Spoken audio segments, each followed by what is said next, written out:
bumping away and steaming for all to see. El Cachorro, El Cachorro. There's a dawn superheroes day today for you and me.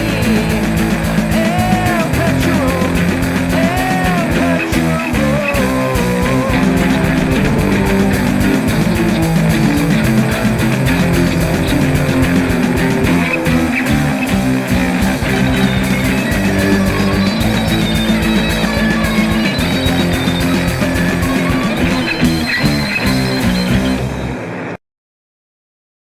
Welcome, friends, to another X-Men 97 review video for episode 6, Life Death Part 2. So, last week obviously was the massive episode 5 with the epic scene, the Red Wedding of X-Men 97. So, they had to kind of lower the stakes a little bit here and kind of bring it back down, a little simmer it down a little bit, give us a relaxing episode in a way, I guess you could say. We don't get any of the fallout of Genosha. Well, not really. So we obviously are focused on two different stories in this episode. One, obviously, Life-Death is following the Storm story. And then the re-emergence of another character before we get into spoilers. So that one wasn't hinted at too much of it. So, it was a more relaxing video. There it is. I was going to say, where's my pop-up? Because I need to put an X-Men 97 background instead of a Godzilla and Kong. Oh well, we'll get to it eventually. Still a pretty solid episode. There's some, more interesting stuff in this episode as well. Overall, it's kind of hard to follow that last episode. Any episode following that last episode is going to have a hard time. So the last episode was pure perfection almost. I mean, it was such a solid episode. I can't remember what I gave it, 9.5 or something like that, I think. I don't usually give out 10s too much, but it's got to be pretty damn good for 10. So this one probably more in the 7 range. It's just catching us up and concluding another comic book storyline. So there's your as little spoilers as I can give you. So now we're going to hop into the spoilers. So, first thing to mention is obviously our credits.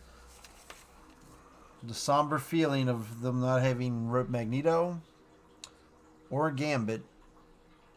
You get the name crawl and the opening credits. But we do get a new character. Nightcrawler has joined the team. So I guess we're going to have so Nightcrawler is now going to be officially part of the show. Other things of note in the opening credits is they added how they like to do some of the old scenes, touch them up with the new animation and insert them in the credits. To go with the Cable Apocalypse and Magneto and the Phoenix scenes. We now get a scene of Nimrod coming out of Master Mold, and then also Nimrod getting blown up by Bishop and Wolverine.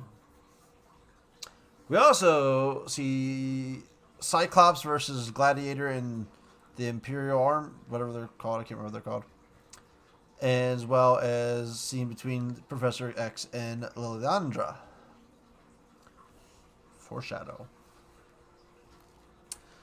But the foreshadow ends real quick because we start with the Shi'ar Empire and a big war with the Kree. And hey, look! It's Ronin! X-Men 97 version of Ronin. A little different than he looks in the MCU. Poor Ronin. He gets his butt whooped to him because Ronin's ship is attacked by Deathbird. I think might have seen. I don't know if we've ever seen her in any kind of glimpses. I think there's been some kind of glimpse of her in an episode once before. But I don't think she was ever really a full-fledged character or anything like that. I think we've definitely seen something with her, though. So she breaks into the Ronin ship. Which doesn't look like the one in the MCU.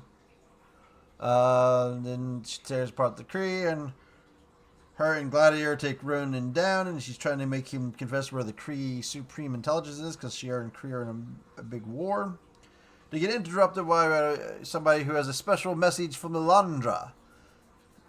And so Lilandra's making an announcement that she is engaged to Charles Xavier, which the sheer people aren't too happy about that, because he's Terran. At least they use Terran. And they think that he's below them, because Earth is just crappy.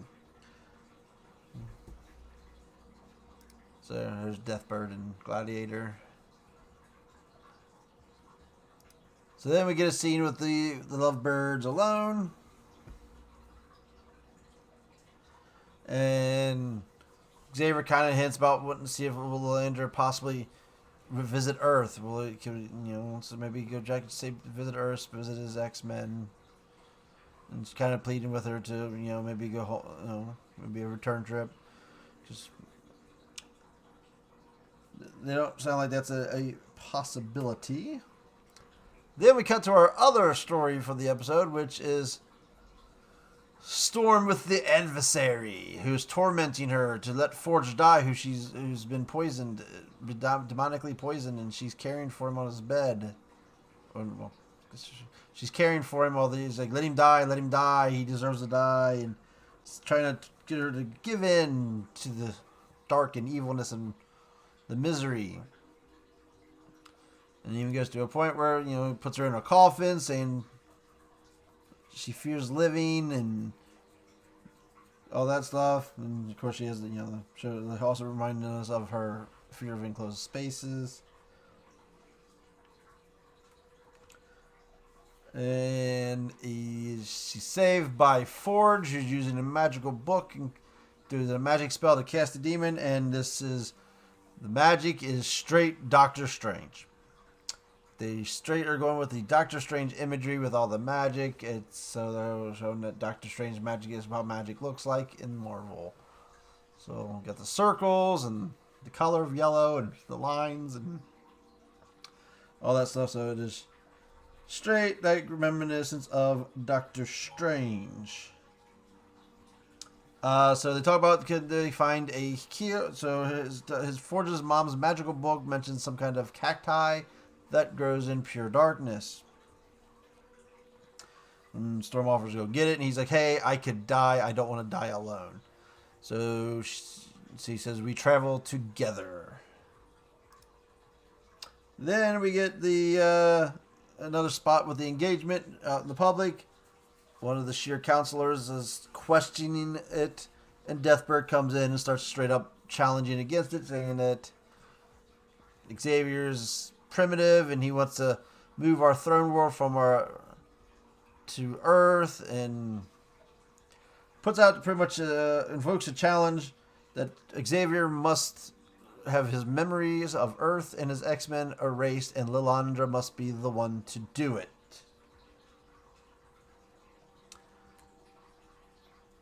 So there we go to a scene between Xavier and Gladiator talking over how two cultures had to come together and bring their people together, and they're kind of talking about the situation of the coexistence, bringing the cultures together is not always a bad thing. And he reminisces of his wise friend Magnus and how he does not wish to forget him. So Lilandra also overhears this, and she's like, "Oh, so you've made your decision. You don't want to do it." So it's like pretty much about her feelings and everything she thinks she's done for him. And he gives in that he will have his memory erased to show his devotion to her. So back to Forge and Storm, they are going to this mountain that has a cave in it that was used as an armory depot for the Civil War. And the guys give us a speech about the people, how it was actually before that was the colonies that killed all his people and stuff like that. And it's his fault that the adversary's there because it feeds off misery and despair, and that's what. And she's like, "Why? I have all those things too. I I told my friend Jean how I wish to be human, and this is I'm happy your machine failed. I deserve this." And look, he's about to say, "Hey, I know you're lying," but then he starts having a sickness breakdown, and she's like, "Where's the cactus?" And he shines his flashlight on this cavern. He goes, "That's why I came with you, because I know you don't like tight spaces," showing that she has to go in deep into this small cave to go find the cacti.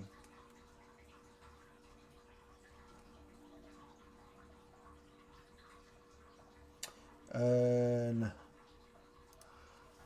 they were going back and they're doing the ritual. And Lilandra got her hands around everything. Her has put his memory in. She's like, "Do you revoke Earth?" And he agrees. "Do you revoke the memories of your X-Men?" He hesitates. He asks him in, he hesitates, and Dithbert comes in like, "See, he hesitates to do it." And she's pretty much doing her cue to take over, and that she demands that Lilandra be removed from power as Empress. And so Lilandra says this is treason, or sedation, and threat, and demands Dethbert be arrested.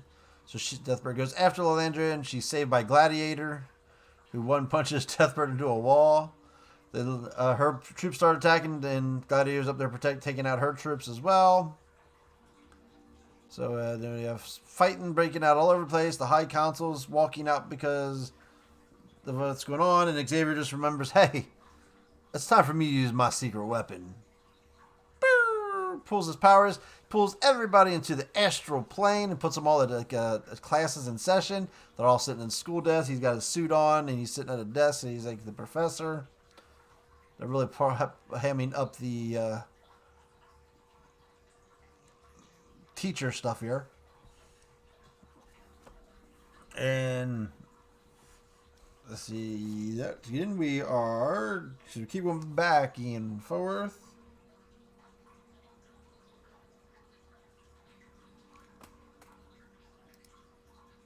So he does it. So he's doing the professor stuff.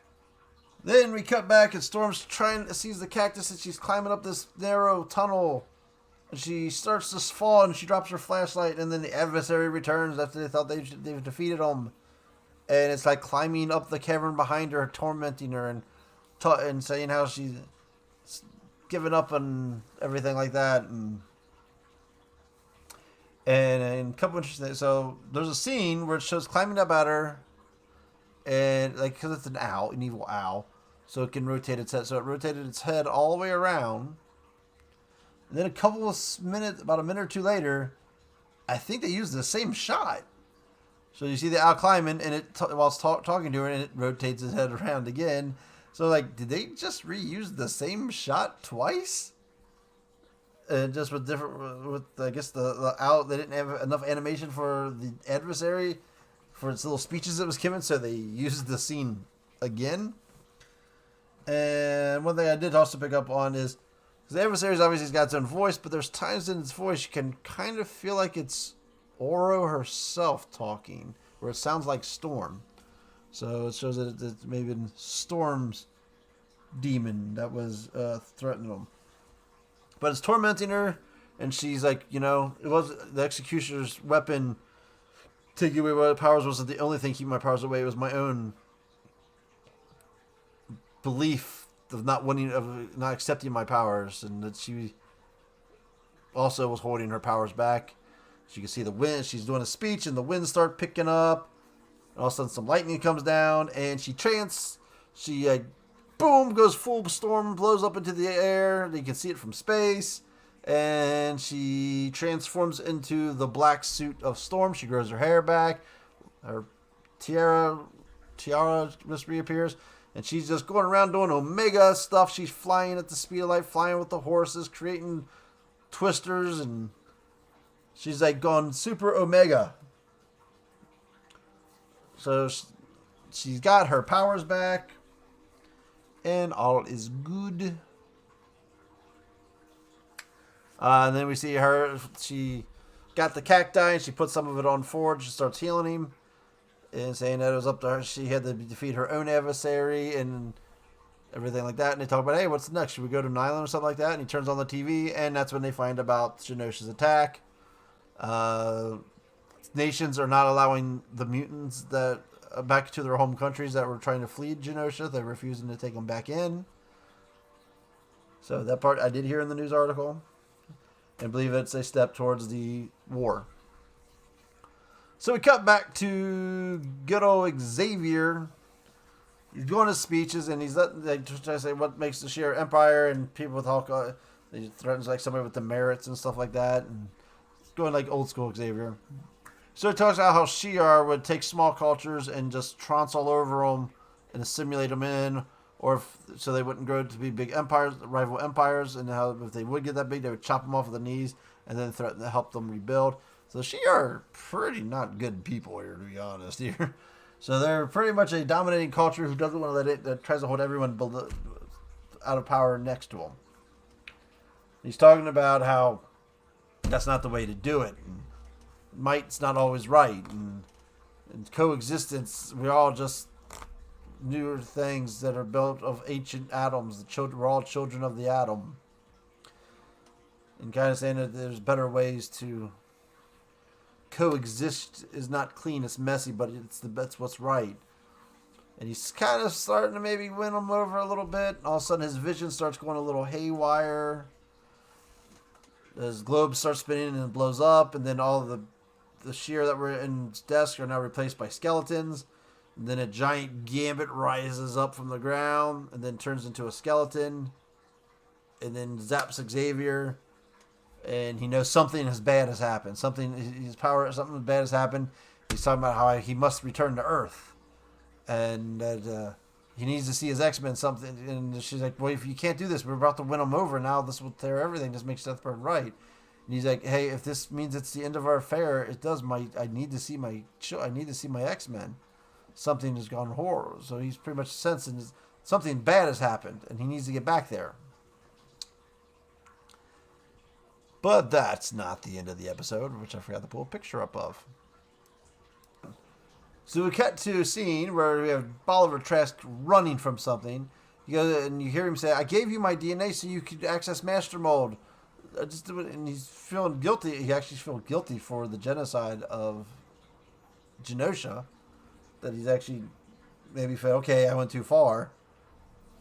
Then from the murkiness, someone appears, and it's Mr. Sinister was behind the whole thing. He was behind the Genosha attack. It was a prologue that has already happened. So setting up that he is trying to cause a war. It's not usually Mr. Sinister's MO, so I wonder if we're going to bring in someone else with it. Could Apocalypse come into this?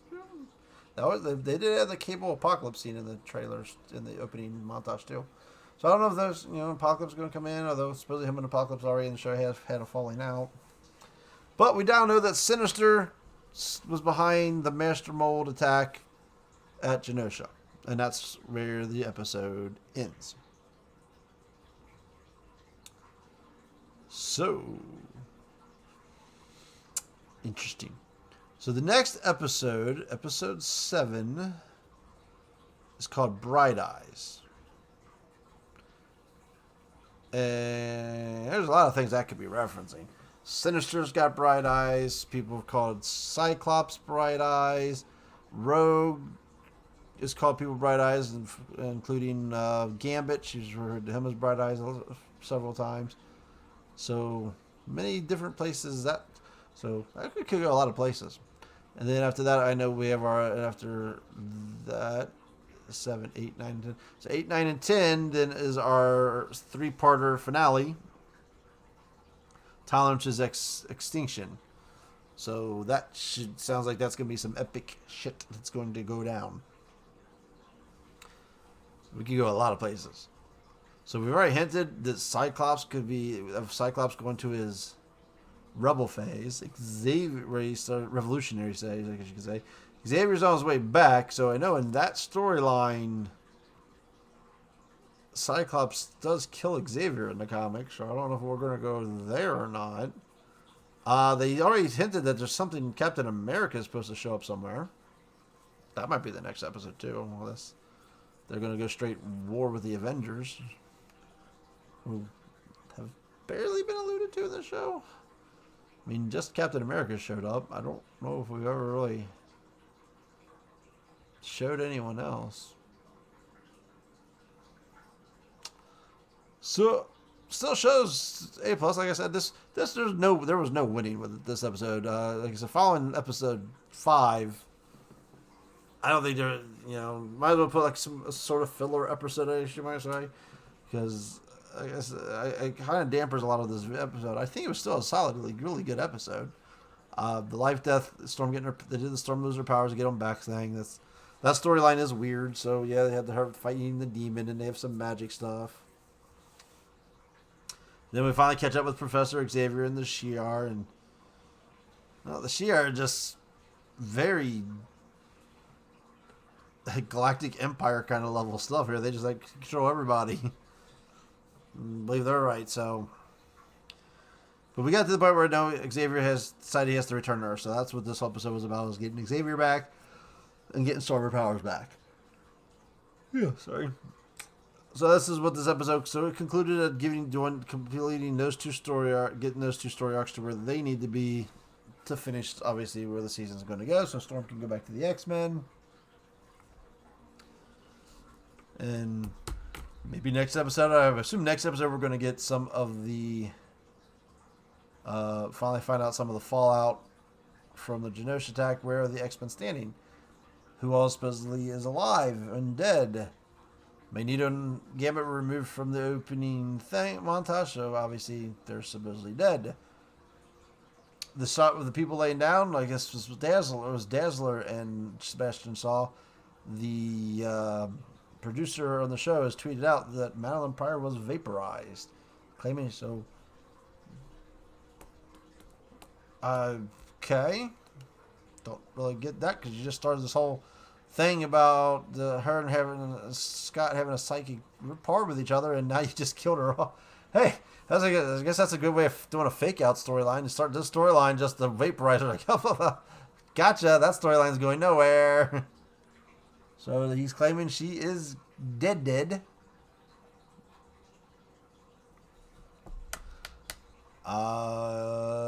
Don't know who else is. I don't know if we're ever going to learn. So supposedly Banshee and Marrow are dead. Callisto is dead. No. Those were all like spot. So a lot of pretty much all the Morlocks are dead. So is that where we're? So presumably. So we're here. So maybe next episode we'll finally get some answers back on that. As well, find out if this is a Gambit-ish episode. Could be the funeral of Gambit, maybe?